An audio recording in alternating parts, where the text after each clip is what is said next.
Bagian ke-16. Pengakuan. Krisanlah yang menggali kuburan Ai dan menyembunyikan mayatnya di bawah tempat tidur.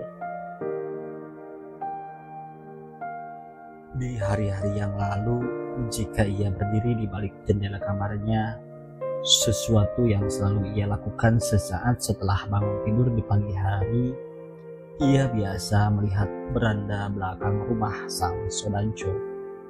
Waktu itu tentu saja Ai masih hidup, dan ia berdiri di balik jendela hanya untuk melihatnya muncul terhuyung-huyung menuju keran air yang mengucur langsung ke kolam ikan untuk mencuci muka.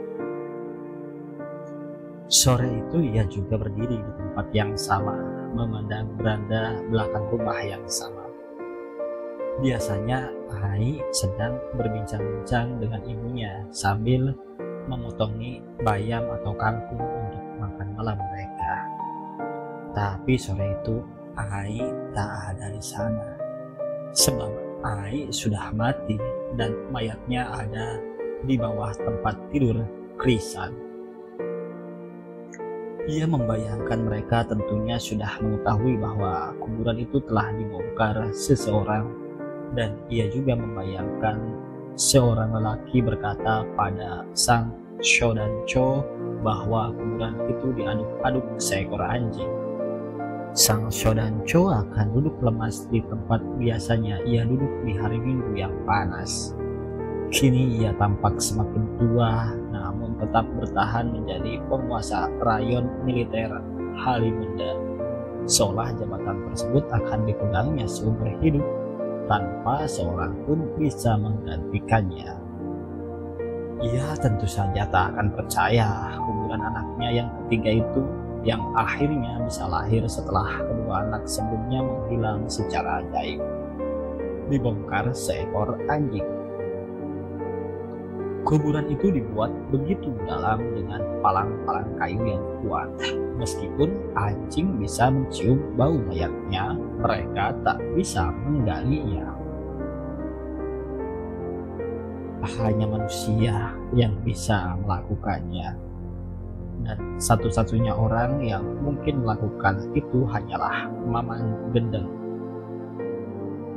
Mungkin begitu kata sang Sodanco. Krisan tampaknya senang membayangkan bahwa ia bisa mengecoh banyak orang. Ia tahu betapa bencinya sang Sodanco pada preman itu. Ia tahu persis sang Sodanco masih memendam sakit hati yang lama ketika sang preman datang tiba-tiba ke kantor dan mengancamnya. Meskipun peristiwa itu terjadi sebelum ia sendiri lahir. Tentu saja itu tak benar. Mamang Gendeng tak mungkin menggali kuburan Ai, sebab itu tak ada gunanya. Sebab yang ia inginkan hanyalah bertemu kembali dengan anaknya, Rengganis, si cantik yang melarikan diri. Sekali lagi, Krisanlah yang menggali kuburan itu, dan kini mayatnya tersimpan baik di bawah tempat tidurnya. Dan ia jadi dibuat heran kenapa orang-orang tak mencurigainya sebagai pelaku. Ia memang telah melakukannya sebagaimana mungkin seekor anjing akan melakukannya. Ia pikir dengan cara itu Ai tak akan marah dan sebaliknya senang belaka dengan apa yang ia lakukan. Krisan menggali kuburan Ai dengan tangan dan kakinya sendiri, mengacak-ngacak tumpukan tanah kuburannya yang masih lunak meskipun telah seminggu yang lalu Ai dibenamkan di sana. Ia bekerja hampir sepanjang malam, menggali tanpa henti. Untuk membuat Ai senang, ia bahkan membawa pula seekor anjing kampung. Meskipun tampak jelas bahwa ia sama sekali tak berguna. Anjing itu hanya dia menonton, diikat dengan rantai ke batang pohon Kamboja. Jejak-jejak anjing itu akan membuat orang terkecoh bahwa kuburan anak sang Sodanco digali seekor anjing Padahal Krisanlah yang melakukannya, dan ia berbuat sangat manis dengan menghilangkan jejaknya sendiri.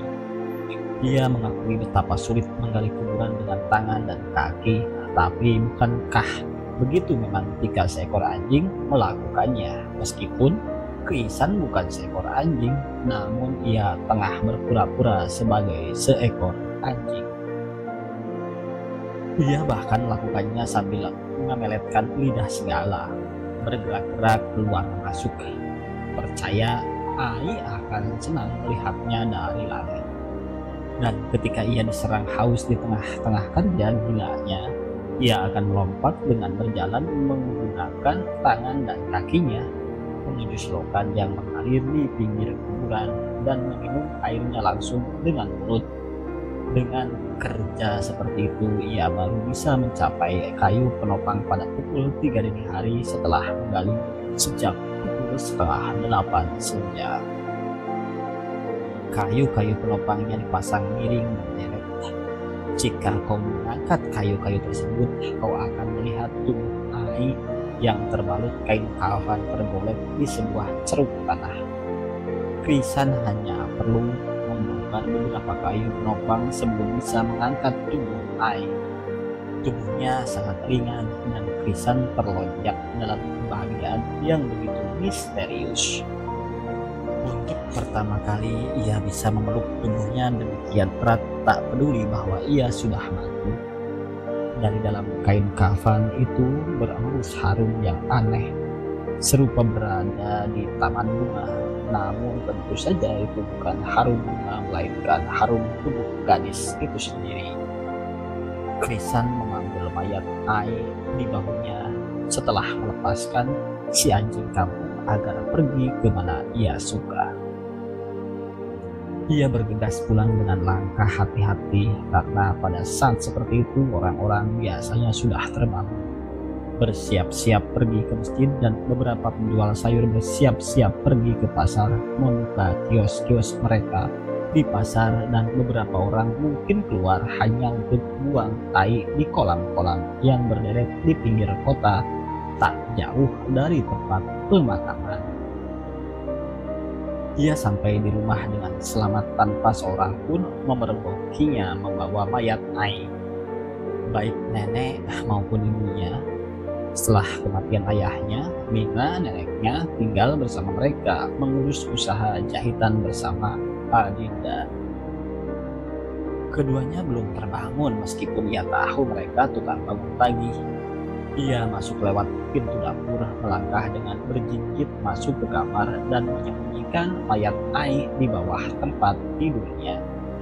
Pekerjaan berikutnya adalah memeriksa jalan dari dapur ke kamar tidur, memastikan bahwa ia telah membersihkan semua tanah liat yang mungkin tercecer, dan membangkitkan kecurigaan ibunya seandainya ia menyapu lantai nanti di pagi hari. Krisan telah membersihkannya dengan secepat tukang sapu di sekolahnya, dan kini saatnya ia kembali ke tempat tidur dan memeriksa mayat itu. Ia menarik tubuh Ai dari kolong tempat tidur dan membukanya kain kafan. Dengan serta-merta bau harum itu menyeruak semakin kuat, dan Krisan bisa melihat tubuh Ai yang begitu segar. Gadis itu tampak seperti berbaring di lantai, beralaskan kain kafan, seolah ia sebenarnya tak mati tapi sekedar tidur sejenak untuk kemudian terbangun lagi.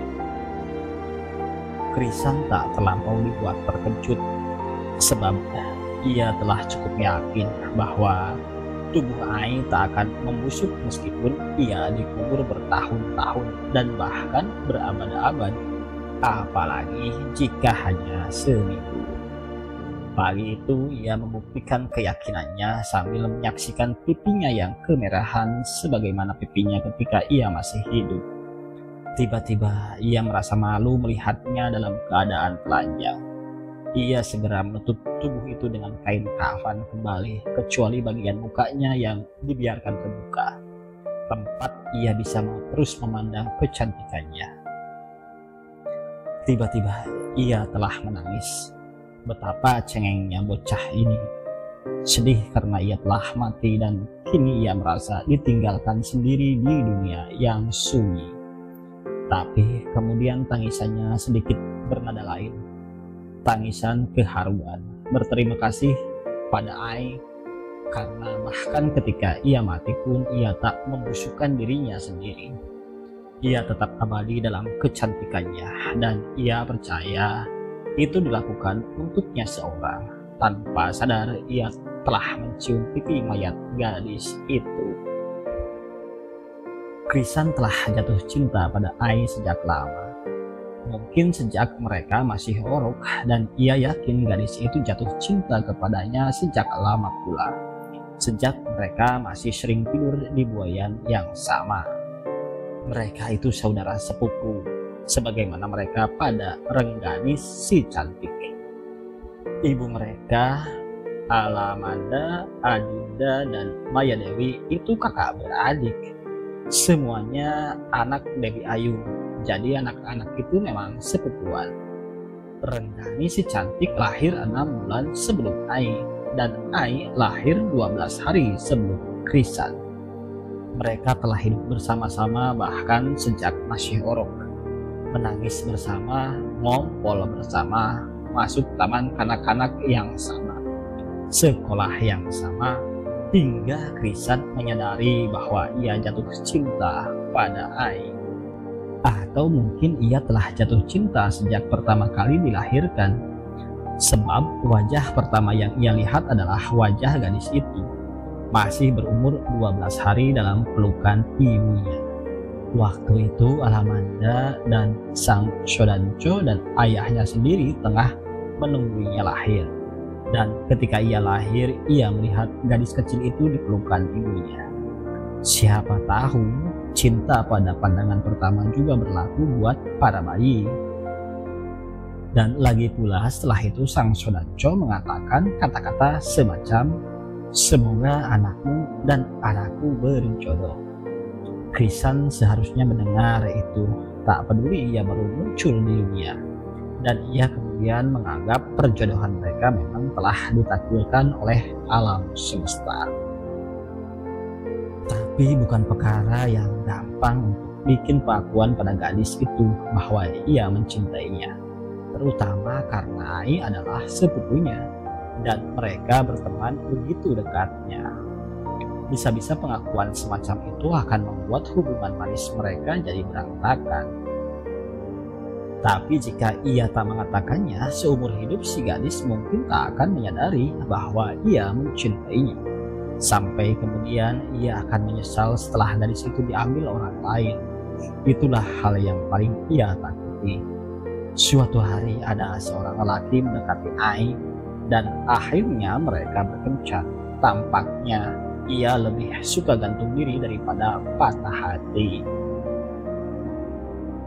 Masalah lain yang lebih serius, Krisan tak punya teman selain Renggani si cantik dan Ai untuk sekadar berbagi cerita. Ia juga tak mungkin bicara soal itu pada nenek dan ibunya, dan apalagi pada kedua paman dan bibinya. Ia juga tak mungkin menulis buku harian sebagaimana kebiasaan konyol banyak anak sekolah. Sebab Ai pasti akan membacanya dimanapun ia bisa menyembunyikannya. Masalahnya menjadi gampang jika ia tahu bahwa Ai juga mencintainya. Namun selama ini ia cuma beranggapan, dan ia takut bahwa harapannya terlalu berlebihan. Akan sangat menyakitkan jika Ai tahu bahwa ia mencintai gadis itu, sementara gadis itu ternyata tak mencintainya.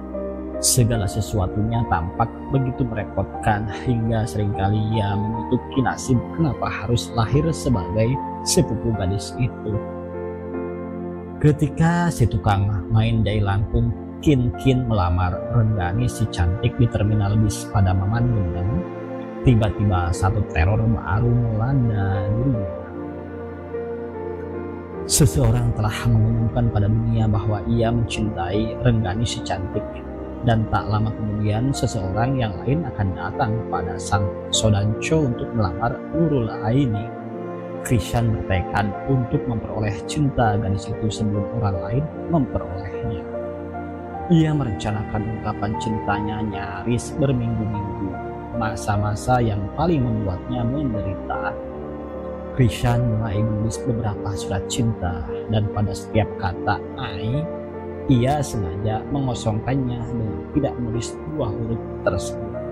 Sebab "ai" sering tiba-tiba muncul di kamarnya dan akan menjadi malapetaka jika ia memergoki menulis surat cinta untuk gadis tersebut. Nyaris 10 buah surat cinta yang panjang menyerupai sebuah cerita pendek ia tulis. Namun semuanya tak pernah dikirimkan. Lewat pos pun tidak, apalagi memberikannya langsung. Surat-surat itu hanya disimpan di bawah tumpukan celana dalamnya di dalam lemari. Bukan karena ia punya selera yang jorok, tapi disitulah tempat paling aman. Sebab tak ada rahasia bagi gadis itu di kamar Krishan. Ia sering datang dan mengaduk apapun, mencuri apapun yang ia suka, dan terutama mengambil novel-novel silat peninggalan Kamran Kliwon. Telah menjadi kesepakatan tak tertulis di antara mereka bertiga, Krishan, Ai, dan Rengganis si cantik, bahwa semua milik salah satu dari mereka adalah milik bersama, kecuali celana dalam. Ai tak pernah mau menyentuh barang itu, maka surat-surat cinta Krishan aman mengalirnya, bukti cintanya yang tak pernah terungkapkan. Setelah merasa konyol menulis surat, si bocah laki-laki sering berpikir untuk berkata terus terang bahwa ia mencintainya. Mencintainya lebih dari sekedar saudara sepupu, tapi sebagai seorang laki-laki dan seorang perempuan. Tertekan oleh suatu perasaan bahwa meskipun keduanya hidup begitu dekat, demikian hangat, dan bahkan meskipun nasib telah memutuskan bahwa kelak mereka akan saling mengawini satu sama lain, ia merasa hidup begitu tawar tanpa pernah mengatakan perasaan yang sesungguhnya pada gadis itu. Ia pernah melewatkan beberapa hari hanya untuk berlatih mengatakan kata cinta. Ia berdiri di depan cermin membayangkan gadis itu berdiri di sampingnya. Mungkin tengah memandang burung camar menyambar permukaan air laut pada satu tamasya di pantai, dan ia akan berkata, "Hai." Kata-kata itu ia putus dengan sengaja. Percaya pada waktunya nanti ia memang perlu berhenti sejenak menunggu reaksi si gadis. Paling tidak, jika si gadis tidak menoleh, ia akan memasang telinganya dengan mic. Kemudian ia akan melanjutkan dengan suara jernih mengalahkan keributan yang diakibatkan debur ombak dan suara angin menggoyang daun pohon, kelapa, serta semak pandan. Tahukah kau bahwa aku mencintai? Hanya sebaris kalimat pendek, Krishan percaya ia bisa mengatakannya, dan ia akan membayangkan gadis itu kemudian merona merah pada pipinya. Akan begitu meskipun ia telah tahu sejak lama bahwa Krishan diam-diam mencintainya. Tentu saja Ai mungkin tak akan menoleh. Gadis seperti Ai cenderung pemalu, dan ia akan menunduk karena malu terlihat begitu bahagia. Tapi tanpa menoleh ia akan berkata bahwa ia pun mencintainya. Apa yang terjadi kemudian jauh lebih mudah dipikirkan Krishan. Ia akan menggenggam tangan si gadis dan segala sesuatunya akan beres selama bertahun-tahun ketika mereka kawin dan melahirkan anak-anak dan melihat cucu-cucu dan mati bersama berpuluh-puluh tahun kemudian. Bayangan itu begitu indah membuat Krishan merasa tak yakin sendiri. Maka ia berlatih lebih keras mengucapkan sebaris kalimat pendek tersebut berkali-kali, di kamar mandi, di tempat tidur, dimanapun. Bahkan ia mencoba mempraktikannya dengan menunjuk si nenek sebagai kelinci percobaan ketika suatu sore Mina tengah menyulam di beranda depan dan ia duduk di sampingnya. Ia berkata secara tiba-tiba, Nenek, sebagaimana telah ia latih, ia berhenti pada bagian itu. Mina berhenti memainkan jarum sulam, lalu menoleh memandangnya dari balik kacamata tebal dengan tatapan bertanya. Curiga bahwa bocah itu memanggilnya hanya untuk meminta uang bagi keperluan-keperluan tak masuk ke akal sebagaimana sering terjadi. Tapi betapa terkejutnya Mina ketika Krisan melanjutkan. Tahukah nenek bahwa aku sangat mencintaimu? Mendengar itu, mata Mina jadi berkaca-kaca dan dengan serta-merta ia meletakkan alat-alat sulamnya, menggeser tempat duduknya dan memeluk Krisan sambil berkata dengan air mata keharuan semakin deras mengalir. Betapa manisnya kau, bahkan Kamran Bila yang adalah anakku sendiri tak pernah mengatakan yang seperti itu. Tapi ketika Krisan bertemu Ai, bahkan dalam kesempatan ketika mereka hanya berdua tanpa Renggani si cantik sebagaimana terlalu sering hal itu terjadi, apa yang telah ia ingat seketika menguap. Dan meskipun ia telah berjanji untuk mengatakannya pada kesempatan yang lain, tetap saja kata-kata itu selalu lenyap dari otaknya setiap kali berada di depan gadis itu. Ai selalu membuatnya terbungkam sebab ia seperti membuatnya luruh dalam badai cinta yang tak terkatakan. Hingga kemudian datang peristiwa tersebut. Renggani si cantik melahirkan bayi dan ia menghilang dari rumah. Orang yang paling terguncang, bahkan lebih terguncang dari Maya Dewi dan Maman Gendeng, orang tua Renggani si cantik, adalah Ai. Telah lama semua orang tahu bahwa Ai menganggap dirinya sebagai pelindung Renggani si cantik. Dan kini ketika gadis itu hamil tanpa tahu siapa yang menghamilinya, kecuali pengakuan Renggani si anjing, dan kemudian melahirkan bayi dan pergi menghilang, itu membuat si gadis Ai terguncang hebat. Ia jatuh sakit pada hari itu juga, demam tinggi dan mengigaukan nama Rengganis. Itu memang masuk akal. Krisan tahu bahwa kedua gadis itu sangat dekat satu sama lain, jauh lebih dekat daripada mereka dengannya. Mungkin karena alasan-alasan khusus bahwa keduanya sama-sama perempuan. Meskipun begitu, Krisan seringkali cemburu karenanya. Demamnya berlangsung berhari-hari dan dokter tak ada yang tahu apa jenis penyakitnya. Sebab setelah beberapa pemeriksaan terbukti tubuhnya dalam kondisi yang sangat baik. Ia kesurupan hantu komunis, kata Sodanco. Tutup mulutmu, teriak Alamanda. Krisan adalah satu-satunya penunggu setia jika siang hari sepulang sekolah hanya memandangnya berbaring lemah dengan tatapan mata kosong dan badan panas menggigil. Jelas itu bukan waktu yang tepat untuk mengatakan bahwa ia mencintainya sebagai seorang lelaki pada seorang gadis. Waktu itu mereka berumur sekitar 17 tahun. Ai sering muncul tiba-tiba di kamar Krisan. Kadang-kadang lewat pintu, namun tak jarang ia melompat melalui jendela terbuka. Bahkan ketika mereka telah berumur 17 tahun sebelum Ai sakit. Suatu malam sekitar pukul 7 ia muncul lagi di kamar Krisan, melompat lewat jendela dengan senyum nakal seolah ia punya rencana sedikit agak jahat untuk menjahili Krisan. Ia tampak begitu cantik, manis dan sehat. Ia mengenakan pakaian serba putih, berenda-renda, begitu bersih dan seolah ini hari lebaran dengan pakaian baru. Dan bagaikan ada cahaya dari tubuh gadis itu.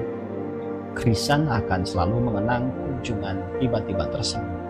Wajahnya begitu berseri-seri, seolah tak tahan menahan senyuman nakalnya dan tak tahan menyembunyikan rahasia kejahilannya. Semakin cantik karena rambutnya yang hitam gelap dan lurus sepinggul dibiarkan jatuh terurai tanpa ikatan. Matanya yang tajam begitu berbinar. Di atas ujung kiri dan kanan hidung yang lembut. Dan senyum nakal itu memperlihatkan bibirnya yang indah menggoda, dengan pipi kemerahan menggemaskan.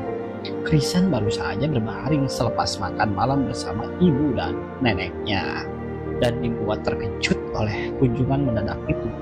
Dan ia menyadari pada jam 7 ia pun juga menutup jendela. Katanya pendek sambil duduk di tepi ranjang. Telah sembuh? Sesehat gadis olimpiade, kata Ai sambil tertawa kecil dan memperagakan gaya binaragawati mengangkat kedua tangannya. Lalu seolah didera kerinduan yang demikian besar, tanpa sadar keduanya saling menghampiri dan saling memeluk begitu erat. Lebih erat dari pelukan Adinda dan Kamrad Kliwon dalam peristiwa dikejar anjing di masa lalu. Dan entah siapa yang memulai, keduanya telah saling mencium. Lebih panas daripada ciuman Kamrad Kliwon dan Alamanda di bawah pohon ketapang, atau ketika mereka berselingkuh dan kemudian mereka jatuh ke atas tempat tidur. Ai, kata Krisan akhirnya, tahukah kau bahwa aku mencintaimu? Ai menjawab dengan senyuman yang mempesona itu, yang membuat Krisan mabuk kepayang dan kembali menciumnya. Dalam waktu yang tak lama, keduanya telah melucuti pakaian mereka masing-masing dalam dorongan birahi anak-anak remaja yang tak terkendali, bercinta lebih liar daripada Alamanda dan sang Sodanco pada subuh ketika mereka tak jadi mengeksekusi Kamrad Kliwon. Bercinta lebih liar dari Maman Gendeng dan Maya Dewi ketika mereka bercinta pertama kali setelah penantian selama 5 tahun. Melewatkan sepanjang malam dalam permainan cinta dua orang bocah belasan tahun dengan semangat yang sangat menyala serta keinginan mereka yang luar biasa. Usai bercinta, Ai mengenakan kembali pakaiannya yang serba putih itu, melompat jendela kembali dan melambaikan tangan. Aku harus pulang, katanya. Pulang. Bagian terakhir itu telah menjadi samar-samar ketika Krisan terguncang oleh satu guncangan di selangkangannya dan terbangun tak mendapati Ai. Bahkan jendela kamarnya tertutup rapat. Ia hanya mimpi. Itu bukan mimpi basahnya yang pertama, tapi bagaimanapun itu yang terindah. Ia belum pernah bermimpi seperti itu bersama Ai, meskipun lama ia berharap demikian, dan mimpi itu membuatnya sangat bahagia. Ketika samar-samar dilihatnya cahaya matahari menerobos kisi-kisi jendela, ia membukanya dan melihat beranda belakang rumah Sodanco. Ada begitu banyak kerumunan orang, bahkan ia melihat ibunya ada di sana. Sesuatu menghentak di jantungnya. Ia melompat jendela tanpa cuci muka sama sekali dan bahkan tanpa alas kaki, berlari menuju rumah Sodanco dan menerobos kerumunan. Ia masuk ke kamar tempat Ai selama itu berbaring, melihat Alamanda duduk di tepi tempat tidur menangis. Demi melihat Krisan muncul, Alamanda segera berdiri dan memeluk anak laki-laki itu tanpa berhenti menangis, mengacak-acak rambutnya. Dan sebelum Krisan bertanya apa yang terjadi, Alamanda telah berkata, "Kekasih cantikmu telah pergi." Kini setelah ia menggali kuburan dan membawa mayatnya ke rumah, Krisan menangis di samping tubuh tersebut demi mengingat mimpi terakhir sebelum Ai mati. Apa yang disedihkannya? Mungkin fakta bahwa sampai kematiannya ia bahkan belum pernah mengatakan kata cinta itu pada si gadis. Kalaupun ia pernah mengatakannya, itu ada di dalam mimpi. Atau ia menangis oleh rasa haru bahwa bahkan sebelum kepergiannya, gadis itu telah menyempatkan diri datang kepadanya. Tak peduli itu hanya di dalam mimpi, Gadis itu datang untuk mendengarnya mengatakan cinta, datang untuk memberikan keperawanannya, datang untuk bercinta dengannya sebelum ia pulang. Pulang yang tak datang lagi. Mungkin itulah yang membuatnya menangis, merasa kehilangan, merindukan, dan menderita setengah mati.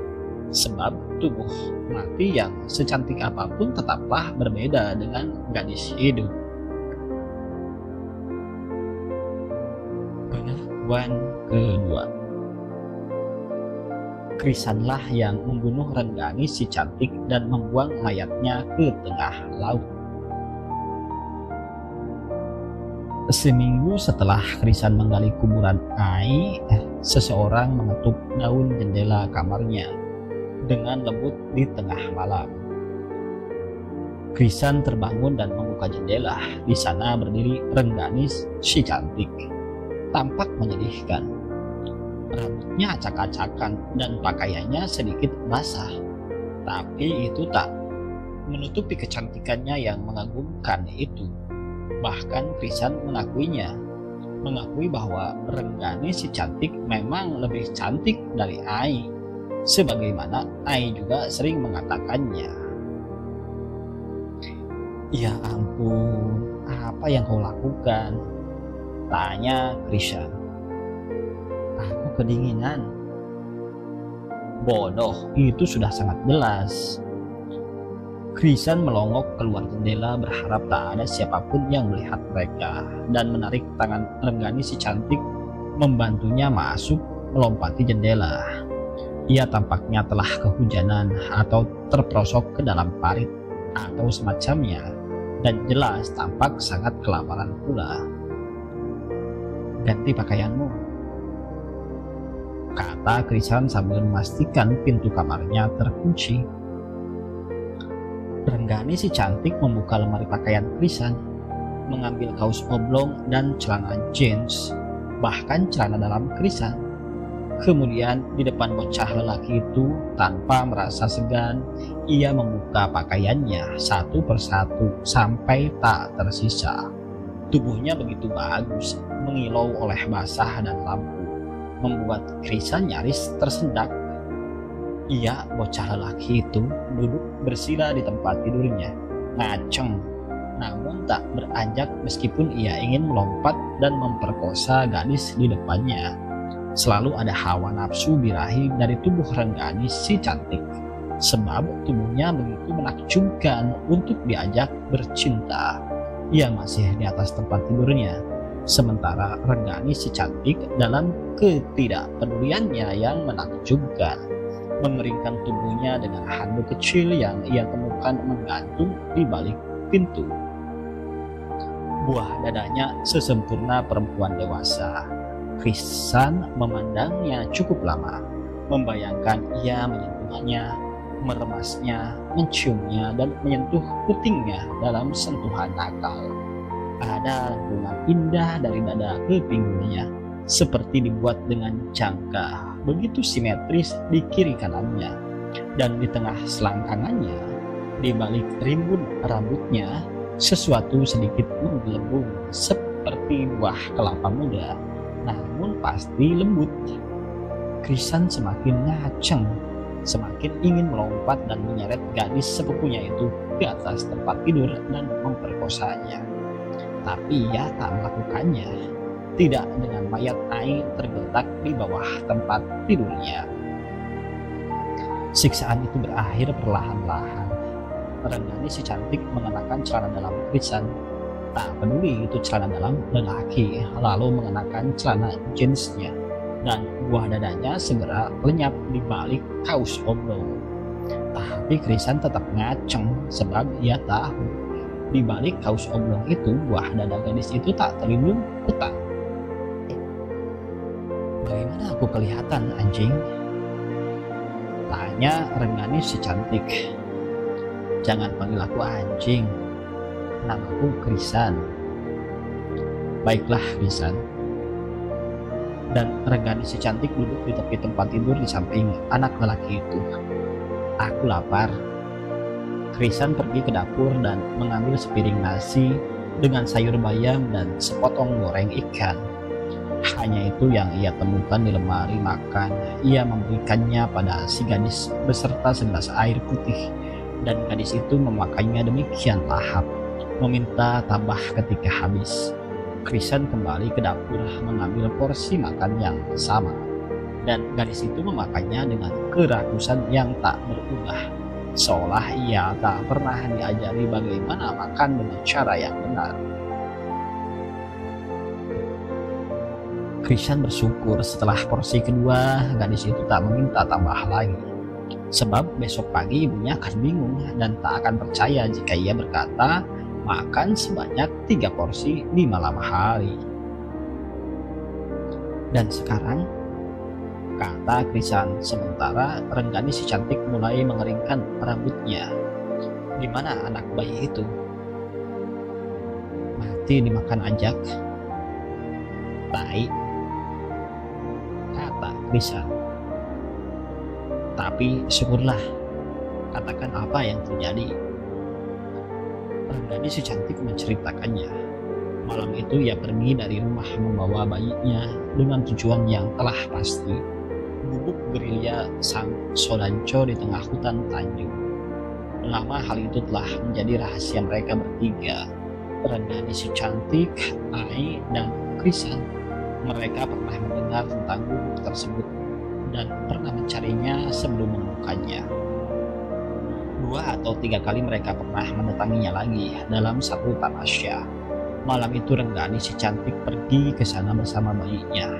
Tahu pasti itu sebagai tempat persembunyian paling hebat, yang bahkan Ai sendiri tak pernah menduga bahwa ia pergi ke sana.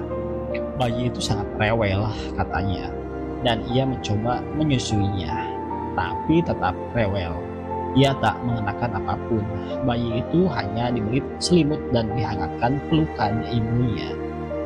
Gubuk gerilya sesungguhnya bisa ditempuh selama 8 jam perjalanan jalan kaki, sebagaimana pernah mereka buktikan. Tapi Renggani si cantik yang lari dengan bayinya membutuhkan waktu sehari semalam. Tepatnya semalam sehari. Ia sedikit tersesat ke sana kemari dan ia berjalan sangat lambat. Ia telah berlaku sangat bodoh tidak membawa bekal apapun. Maka mereka sampai ke gubuk gerilya dalam keadaan yang sangat kelaparan. Tak ada apapun yang bisa dimakan, kata Renggani si cantik. Bagaimanapun ia anak kota, tak mengenal apapun di hutan yang bisa dimakan. Tapi lama-kelamaan ia dipaksa untuk mencoba memakan apapun yang ditemukannya. Ia menemukan buah-buah kenari yang berjatuhan dari pohonnya, terpukau oleh tempurungnya yang keras, mencoba memecahkannya dengan batu, mencicipi rasa bagian dalamnya. Ketika ternyata rasanya cukup enak, ia mengumpulkan banyak buah kenari dan itulah makan malamnya yang pertama. Air tidak terlalu menjadi masalah, sebab di samping gubuk gerilya mengalir sebuah sungai kecil dengan airnya yang jernih. Yang bermasalah adalah bayinya. Ia terus rewel. Sepanjang jalan ia telah menyumpal mulutnya dengan ujung selimut agar pelariannya tak diketahui orang. Ia harus berlari di balik bayang-bayang pepohonan, tidak melalui jalan umum, melainkan menerobos kebun pisang dan ketela. Itu pun harus berhati-hati sebab banyak petani berkeliaran di malam hari untuk menengok sawahnya, atau para peronda, atau orang-orang yang mencari belut dan belalang. Ujung selimut cukup berhasil membungkam kerewelan bayinya, namun nyaris membunuhnya. Ketika ia telah masuk ke hutan Tanjung, ia kemudian berani membuka sumpal itu dan berlari masuk ke dalam hutan dengan si bayi menangis terus-menerus. Percaya tak ada orang lain berkeliaran di hutan tersebut malam-malam. Di gubuk gerilya bayi itu masih tetap rewel meskipun ibunya telah menyusuinya. Bahkan di saat-saat akhir ia mulai menolak disusui. Ia ngompol dan selimut yang membungkusnya basah. Tapi Renggani si cantik tak punya apapun lagi untuk menggantinya. Maka ia hanya menggeser-geser selimut tersebut, memindahkan daerah basah ke bagian luar. Namun dengan cara itu pun si bayi tetap menangis dengan suaranya yang makin lama makin lemah. Baru kemudian Renggani si cantik menyadari bahwa bayinya terserang demam. Hawa panas keluar mengambang dari tubuhnya dan bayi itu menggigil kedinginan. Ia tak tahu apa yang mesti dikerjakan, maka ia hanya melihat bayinya bagaimana itu menderita dalam demam. Ia kemudian mati pada hari ketiga, kata Renggani si cantik, dan ia pun tak tahu apa yang mesti ia lakukan. Membawa mayat bayi itu setelah membuka selimutnya keluar gubuk Brilia, meletakkannya pada sebuah batu tempat bertahun-tahun lalu dipergunakan sang Sodanco dan anak buahnya sebagai meja makan. Dan selama seharian ia hanya memandangi mayat bayinya tanpa bisa berpikir apa yang harus ia lakukan. Baru ketika sore hari ia memperoleh gagasan untuk melemparkannya ke laut. Tapi ia tak melakukannya karena kemudian segerombolan ajak datang dan mengelilingi ia dan bayinya. Terpanggil oleh bau mayat, Renggani si cantik menatap ajak-ajak tersebut dan melihat betapa mereka begitu bernafsu memperoleh mayat bayi tersebut. Maka ia melemparkan bayinya ke arah ajak-ajak itu. Mereka berebut seketika, namun kemudian salah satu dari mereka menyeretnya jauh ke hutan diikuti ajak-ajak yang lain. Kau lebih mengerikan dari setan, kata Krisan bergidik memandang Renggani si cantik. Tapi itu lebih mudah daripada menggali kuburan, kata Renggani si cantik. Keduanya terdiam, mungkin sama-sama membayangkan bagaimana ajak-ajak itu mencincang mayat bayi kecil tersebut, bayi yang malang. Krisan tak tahu apa yang akan dilakukan Maman Gendeng jika tahu itulah nasib cucunya. Ia mungkin akan menjadi gila, mungkin membakar seluruh kota, atau membunuh semua orang, terutama membunuh semua ajak. Bahkan sekarang akan menjadi sia-sia untuk menemukan sisa-sisanya. Ajak-ajak itu mungkin tidak akan menyisakan apapun, sebab bahkan tulangnya pun masih begitu lunak untuk dimakan. Krisan nyaris muntah membayangkan seekor ajak menelan mentah-mentah kepala bayi itu. Dan kau tak datang, kata Renggani si cantik sambil memandang Krisan, satu pandangan antara marah dan kecewa.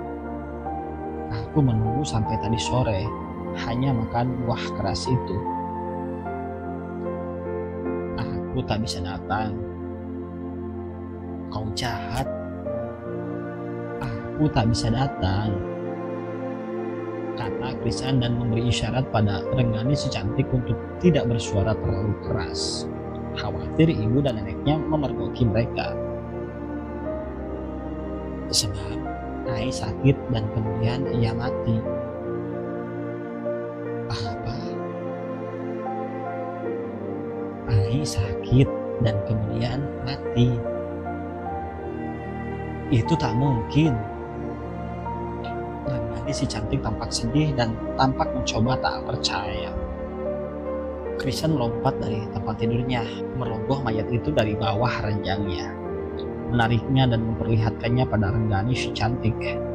Mayat Ai terbaring di lantai berselimutkan kain kafan. Masih sama keadaannya seperti ketika Krisan pertama kali membawanya. Begitu segar, cantik, dan serasa bukan mayat. Ia hanya tidur, kata Renggani si cantik turun dari tempat tidur dan memeriksa wajah Ai. Bangunkan saja jika kau bisa.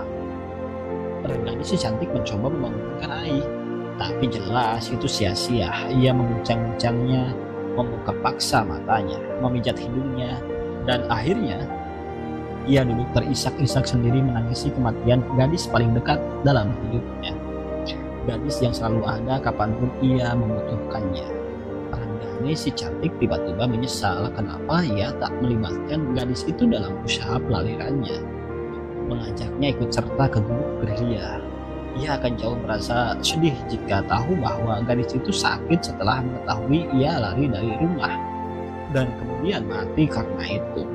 Sementara itu, Krisan hanya berdiri mematung, hanya khawatir Renggani si cantik menangis semakin keras membangunkan ibu dan neneknya. Hingga kemudian gadis itu bertanya, "Kenapa ia ada di sini?"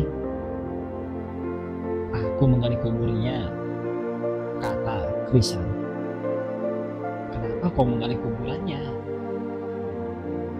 Ia tak tahu jawabannya, atau tak tahu harus menjawab apa pada Renggani si cantik. Maka ia hanya diam memandang gadis itu, sedikit salah tingkah, sebelum gagasan cemerlangnya muncul di saat-saat paling dibutuhkan. "Untuk melihat kita kawin."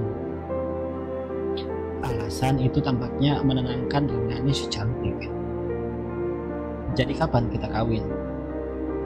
Pertanyaan itu agak mengganggu Krisan, dan ia duduk di ujung tempat tidur. Tampak sebagaimana kebanyakan orang tengah berpikir. Ia memandang Renggani si cantik, kemudian memandang wajah mayat Ai di bawahnya, lalu memandang pakaian yang menggantung di balik pintu, memandang tumpukan novel-novel silatnya, memandang bantal, dan memandang Renggani si cantik kembali. Gadis itu masih menatapnya, menunggunya menjawab. "Malam ini juga," kata Krisan. "Di mana?" "Aku sedang memikirkannya." Dan ketika gagasan itu muncul, ia segera mengatakannya pada Renggani si cantik. Mereka segera melucuti kain kafan dan menyelimuti tubuh Ai dan memberinya pakaian dari lemari Krisan, pakaian lelaki sebagaimana yang dikenakan Renggani si cantik, berupa celana dalam lelaki, celana jeans, dan kaos oblong. Setelah mayat itu tampak bagaikan gadis hidup biasa yang tengah berbaring, Krisan membuka pintu kamar, memeriksa kamar ibu dan neneknya, memastikan kedua orang itu tertidur dengan lelap. Ia mengeluarkan sepeda mininya secara diam-diam melalui pintu belakang tanpa menimbulkan suara. Lalu ia kembali lagi membopong mayat Ai, berjalan keluar kamar diikuti Renggani si cantik setelah mengunci pintu kamar. Mereka melangkah dengan langkah berjinjit melalui dapur dan ke halaman belakang tempat sepeda itu menunggu. Renggani si cantik duduk di boncengan, mengapit mayat Ai yang ia peluk erat-erat agar tidak jatuh, dan Krisan duduk di depan. Dalam satu kali kayu sepeda itu telah meninggalkan halaman rumah menuju jalan. Di tengah malam di bawah lampu jalanan, melesat menuju laut. Mereka beruntung tak banyak orang memergoki mereka. Kalaupun ada satu dua orang berpapasan, mereka tak terlampau curiga pada seorang anak lelaki 17 tahunan membonceng dua gadis, dan berpikir paling-paling mereka kemalaman dari tempat hiburan. Tak seorang pun mengira bahwa mereka adalah Krisan, bahwa yang di tengah adalah sosok mayat yang ketika hidup bernama Ai, dan yang duduk paling belakang adalah Renggani si cantik yang tengah dicari ayahnya selama berhari-hari terakhir. Krisan berhenti di tepi pantai pada sebuah tembok beton pembatas laut dan darat. Hari telah menjelang dini hari, dan ia melihat beberapa perahu telah berlabuh. Warna kemerahan mulai tampak di langit timur, waktu yang sangat menguntungkan pikirnya. "Tunggu di sini, aku akan mencuri perahu," kata Krisan. Masih dengan mendekap mayat Ai agar tidak roboh, Renggani si cantik duduk di tembok itu di samping sepeda, menunggu Krisan. Anak itu muncul dengan sebuah perahu entah milik siapa. Mungkin sudah bukan milik siapa-siapa, sebab perahunya tampak begitu jelek. Meskipun tak ada lubang satupun, Krisan mendayung mendekati tempat Renggani si cantik menunggu dan mepet ke arah dinding tembok. "Lemparkan mayat itu," katanya. Renggani si cantik melemparkan mayat Nai ke dalam lambung kapal, membuat perahu sedikit terayun-ayun, dan mayat itu kini berbaring di sana. Renggani si cantik melompat ke salah satu ujung dan duduk di sana. Sementara di ujung lain, Krisan mulai mendayung meninggalkan pantai menuju tengah laut, tempat yang ia janjikan untuk kawin dengan Renggani si cantik.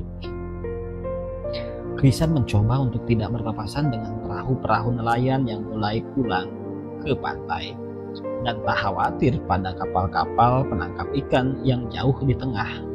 Pagi mulai datang dengan sinar matahari muncul di balik bukit Maiyang. Sinarnya serupa garis-garis lurus yang dipedarkan permukaan air laut.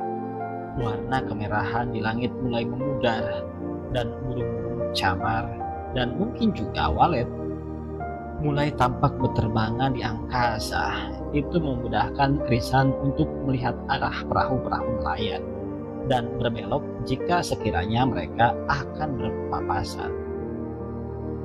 Lama ia mencari daerah laut yang sepi, yang sekiranya tak pernah dikunjungi perahu manapun. Ia berputar-putar selain menghindari perahu-perahu nelayan, juga mencari tempat seperti itu, hingga ia menemukannya di laut yang berwarna biru gelap. Ia tahu pasti bagian tersebut pasti sangat dalam, dan itulah alasan mengapa tempat itu sepi dari perahu nelayan. Sebab tak banyak ikan di tempat seperti itu. Tentu saja tak ada yang tahu di antara mereka, Renggani si cantik dan Krisan, bahwa bertahun-tahun lalu Kamerada Kliwon pernah menculik Alamanda juga ke tempat tersebut. Pagi datang dengan sempurna. Jadi kapan kita kawin? Jangan tergesa-gesa, berjemurlah sebentar, jawab Krisan. Krisan berbaring di ujung perahu tersebut memandang langit. Renggani si cantik mencoba menirunya di ujung lain. Wajah Krisan tampak murung dengan dahi berkerut, sama sekali tak terpesona oleh langit yang demikian cerah. Sementara wajah Renggani si cantik begitu gelisah menunggu perkawinan mereka. Akhirnya gadis itu terbangun kembali, sungguh-sungguh tak sabar dan bertanya, dengan cara apa kita akan kawin? Aku akan membuat kejutan. Krisan menghampiri gadis itu melangkahi mayat Nai. Berbaliklah, katanya. Renggani si cantik berbalik dan memandang ujung langit, memunggungi Krisan. Lama ia menunggu sampai ia melihat tangan Krisan melingkar begitu cepat, dan sebelum sadar ia telah tercekik. Lehernya dililit sapu tangan kecil yang di setiap ujungnya ditarik tangan Krisan yang begitu kuat. Renggani si cantik mencoba meronta, kakinya menendang ke sana kemari dan tangannya mencoba mengendorkan sapu tangan tersebut. Tapi Krisan jauh lebih kuat. Mereka bertarung sekitar 5 menit sebelum Renggani si cantik kalah, mati dan tergeletak di lambung perahu di samping mayat gadis yang lain. Krisan memandangnya dan matanya jadi berkaca-kaca. Napasnya tersenggal-senggal. Dengan tangan yang bergetar hebat, ia mengangkat mayat Renggani si cantik dan melemparkannya ke laut, membiarkannya tenggelam. Lalu ia menangis di bibir perahu, menangis seperti gadis-gadis cengeng, menangis seperti orok-orok, menangis dengan air mata yang mengalir. Di tengah isaknya ia berkata entah kepada siapa. Aku, katanya terisak lagi dan melanjutkan, karena aku hanya mencintai Ai. Ia masih menangis selama setengah jam setelah itu.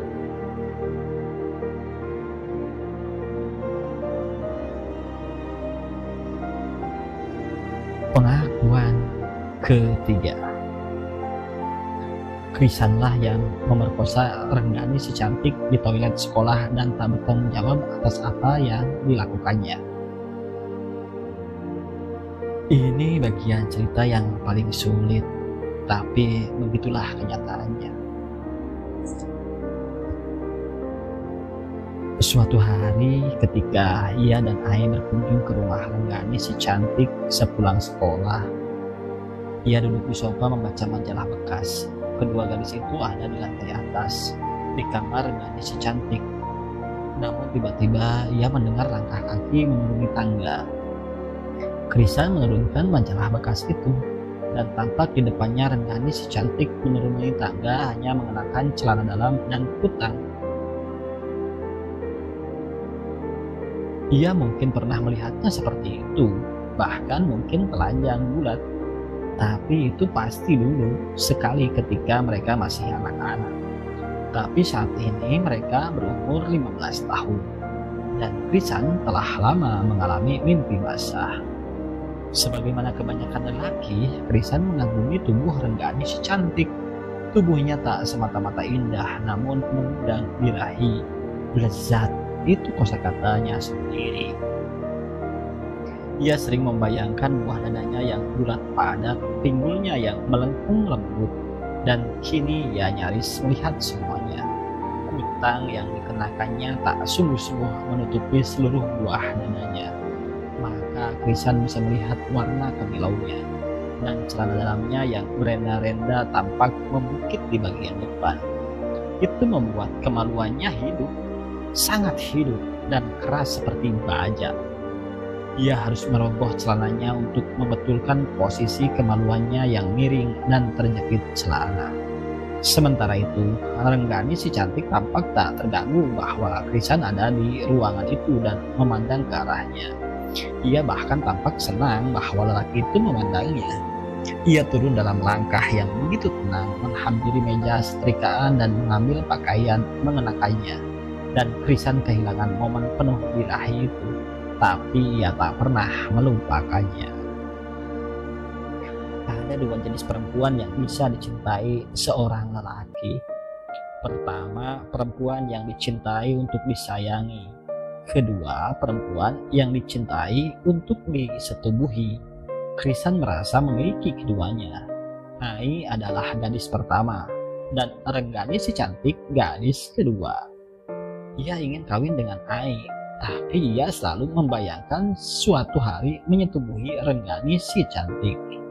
Namun ia tak pernah berhasil mengungkapkan cintanya pada si gadis Ai, dan belum juga punya ide bagaimana cara menyetubuhi Renggani si cantik dengan cara yang aman. Sewaktu kecil mereka bertiga punya tempat persembunyian yang menyenangkan di ladang yang dulu dibeli Kamrad Kliwon. Sang Sodanco membuatkan mereka rumah pohon pada sebatang beringin tua di pojok kebun. Ibu dan ayah mereka tak pernah khawatir ketiganya berkeliaran di ladang, sebab mereka bisa saling mengawasi satu sama lain. Mereka bermain bersama sebagaimana selalu sejak sebelum ada rumah pohon maupun jauh setelahnya. Tapi ketika mereka masih sering berkunjung ke rumah pohon, permainan yang paling sering mereka mainkan adalah pesta perkawinan. Renggani si cantik selalu ingin jadi pengantin, dan karena Krisan satu-satunya lelaki di antara mereka, maka ia selalu jadi pengantin lelaki. Ai akan memerankan peran yang sama sepanjang waktu, sebagai saksi perkawinan merangkap penghulu merangkap tamu undangan.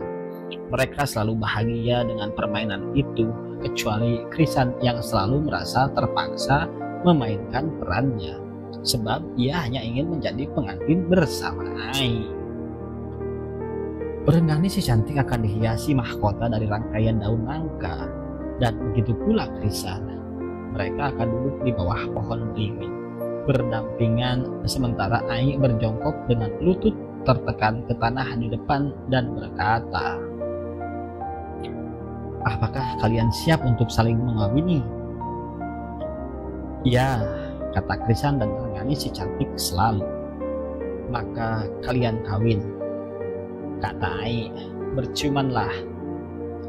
Renggani si cantik akan mencium bibir Krisan selama beberapa detik, dan hanya momen itulah yang paling disukai Krisan. Lebih dari itu, di luar permainannya sendiri, Renggani si cantik selalu menganggap Krisan sebagai pengantinnya.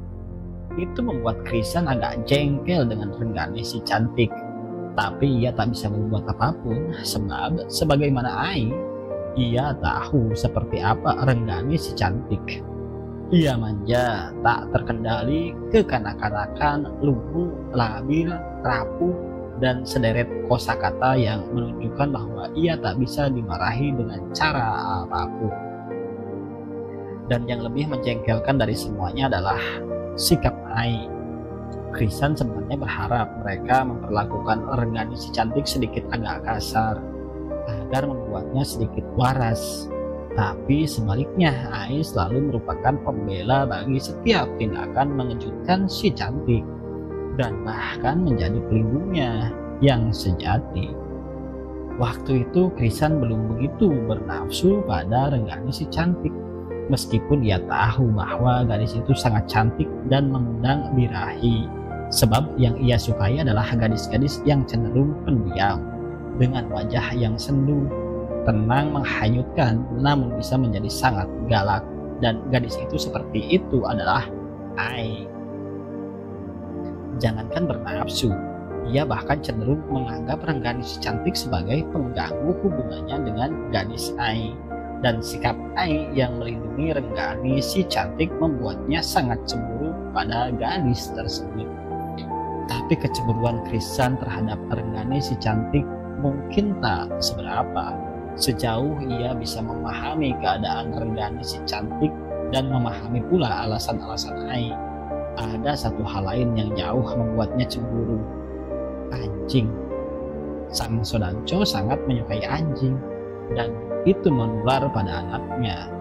Jika Ai tidak sedang bersama mereka, maka bisa dipastikan ia sedang bermain-main dengan anjing.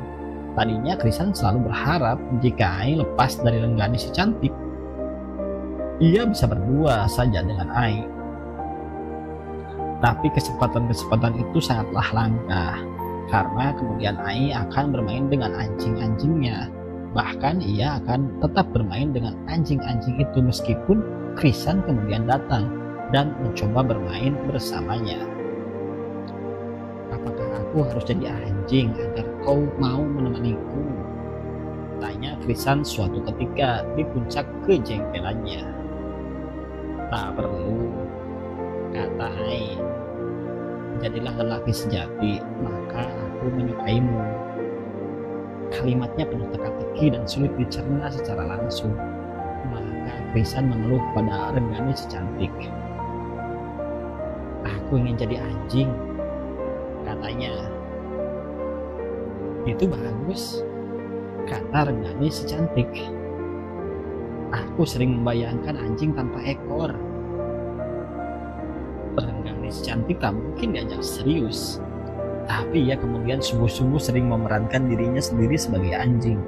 Bukan karena gila, tapi sebagian besar sebagai upaya untuk mencari perhatian Ai.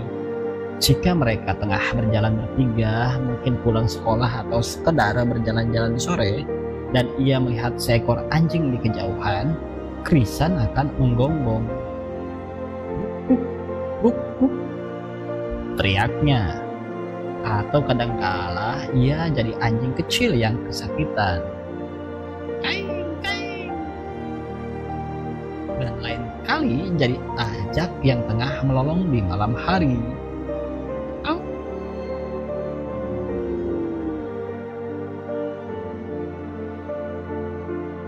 Paling tidak suaramu telah mirip anjing, komentar Renggani si cantik.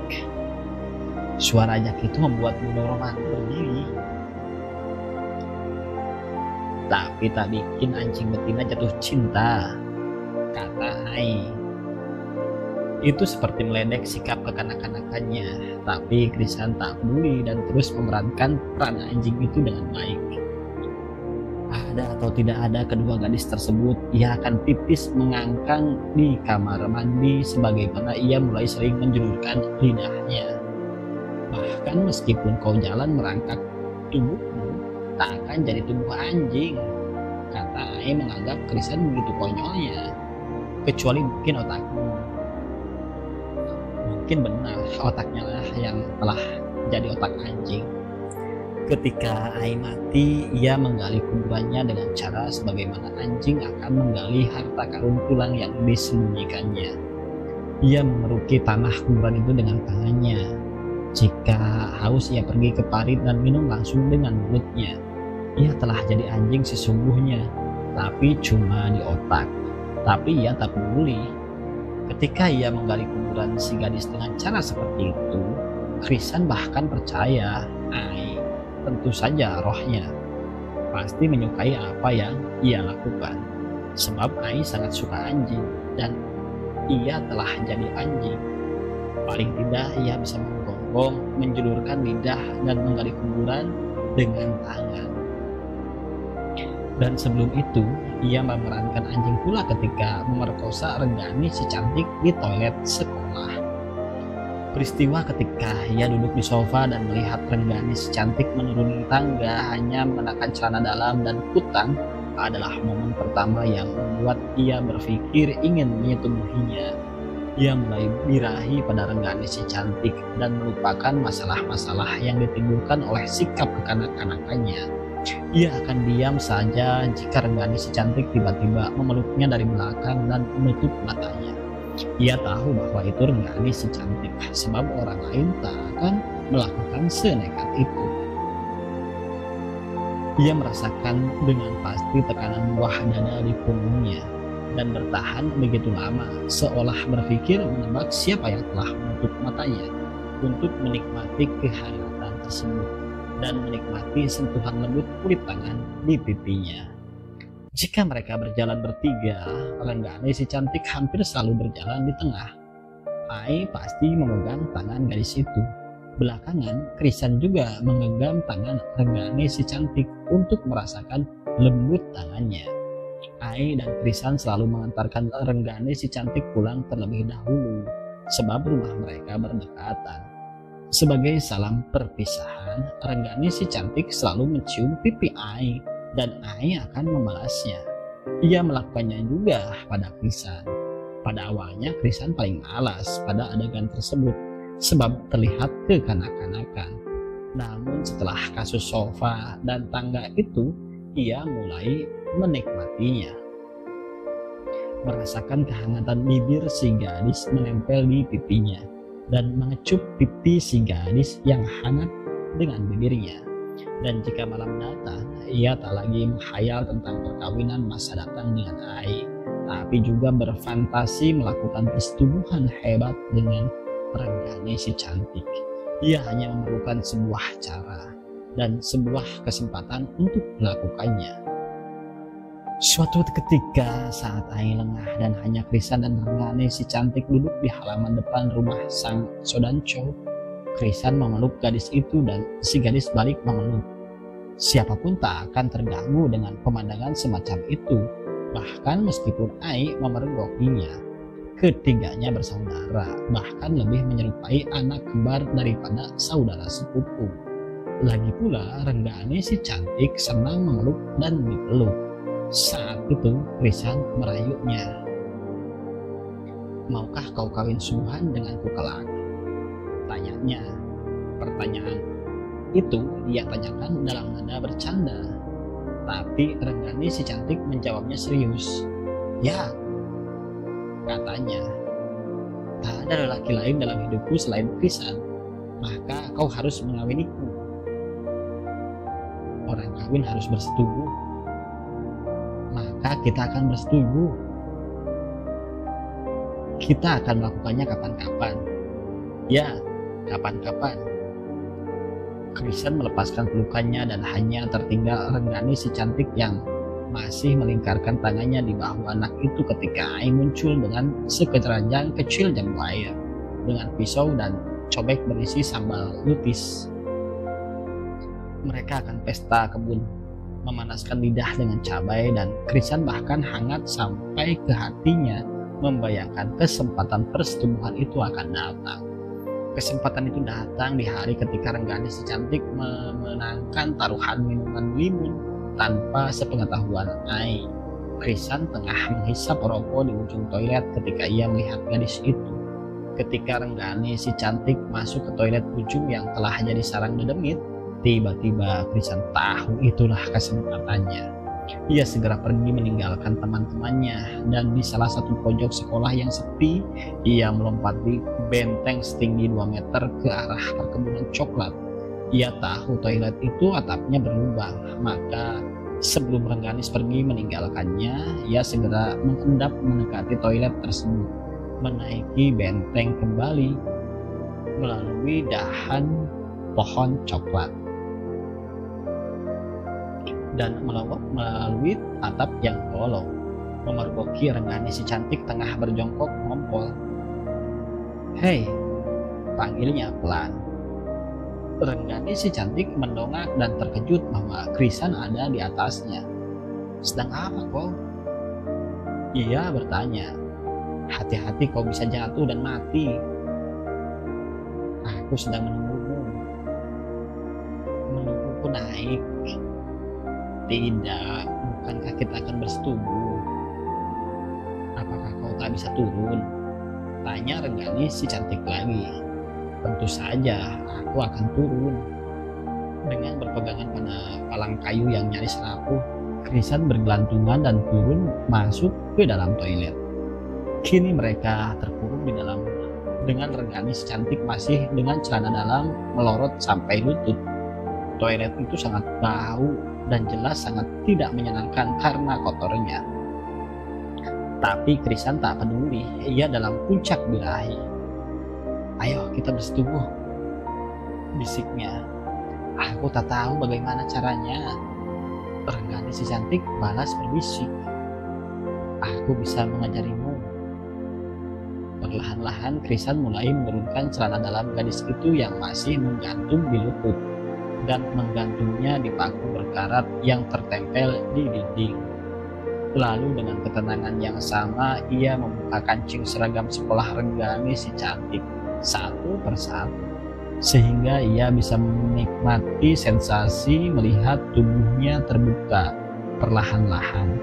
Kemeja itu juga digantungkan di paku berkarat. Ia kemudian membuka roknya dan terpesona melihat warna hitam di selangkangan si gadis. Itu membuat tangannya sedikit bergetar dan ia mulai sedikit terburu-buru ketika membuka kutang gadis tersebut. Namun saat menemukan buah dada yang sangat dirindukannya, ia menjadi tenang kembali. Kini ia membuka pakaiannya sendiri. Kemejanya telah lepas, lalu celananya, dan kemudian celana dalamnya. Kemaluannya teracung keras ke atas. Ia memeganginya dan memperlihatkannya pada Rengganis si cantik. Gadis itu tertawa kecil melihat bentuknya. Setelah itu tak ada lagi ketenangan. Ia meraih buah dada itu, mengelusnya dan meremasnya begitu nafsu, membuat si gadis menggeliat dan tersengal-sengal.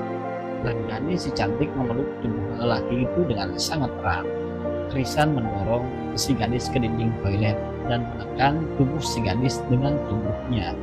Ia mulai mencium bibirnya yang telah dinamakannya sejak lama, sejak mereka tak lagi memainkan permainan pesta perkawinan itu. Tangannya tetap berada di antara dada mereka. Dengan jari-jarinya terus bermain, sementara tangan si gadis mencakar dengan lembut punggungnya. Kemaluannya mulai mencoba mendesak maju, menerobos selangkangan si gadis.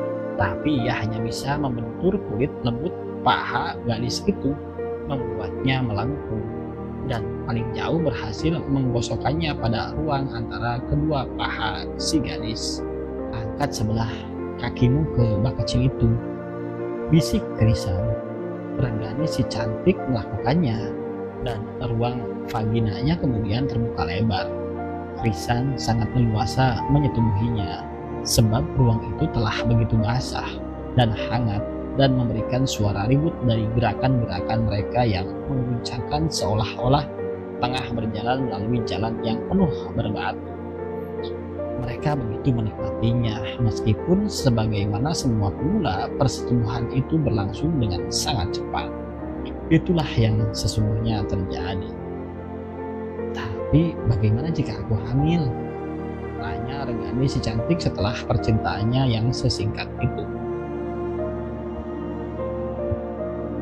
Krisan agak sedikit terkejut bahwa gadis itu tahu persetubuhan bisa membuatnya hamil. Tiba-tiba hal itu membuatnya takut juga sampai gagasan gila itu muncul di otaknya. Kau bilang bahwa kau diperkosa seekor anjing. Aku tidak diperkosa anjing. Bukankah aku anjing? Tanya Krisan. Kau sering lihat aku menggonggong dan menjelurkan lidah. Memang. Maka katakan kau diperkosa seekor anjing. Anjing coklat dengan moncong hitam. Anjing coklat dengan moncong hitam. Jangan sekali-kali kau sebut namaku dalam urusan ini. Kenapa? Sebab aku anjing. Tapi kau akan mengawiniku kan? Ya, kita akan bikin rencana jika kau sungguh-sungguh hamil. Krisan segera berpakaian kembali, naik ke lubang di atap sebagaimana ia datang. Dan atas idenya sendiri ia membawa pakaian Renggani si cantik dan membuangnya ke suatu tempat yang tak akan ditemukan orang sampai kapanpun. Sementara itu Renggani si cantik telanjang bulat bahkan tak mengenakan sepatu dan kaos kakinya, keluar dari toilet itu dan kembali ke kelasnya. Krisan tak pernah melihat kehebohan yang diakibatkan oleh kemunculannya dengan cara seperti itu, sebab ia tak satu kelas dengan Renggani si cantik maupun Ai. Ketika kemudian Renggani si cantik sungguh-sungguh hamil, rencana pelarian itu dibuat. Mereka akan bersembunyi di Gubuk Brilia dan melakukan pesta perkawinan sungguhan di sana. Tapi sesungguhnya tidak begitu. Selama 9 bulan, Krisan diteror rasa takut bahwa orang, terutama Maman Gendeng dan Maya Dewi dan juga ibunya, tahu bahwa Krisanlah yang menyetubuhi Renggani si cantik. Ia merencanakan membunuh gadis itu di Gubuk Brilia untuk mengubur semua cerita tersebut. Tapi kemudian ia membunuhnya di atas perahu dan membuang mayatnya ke laut.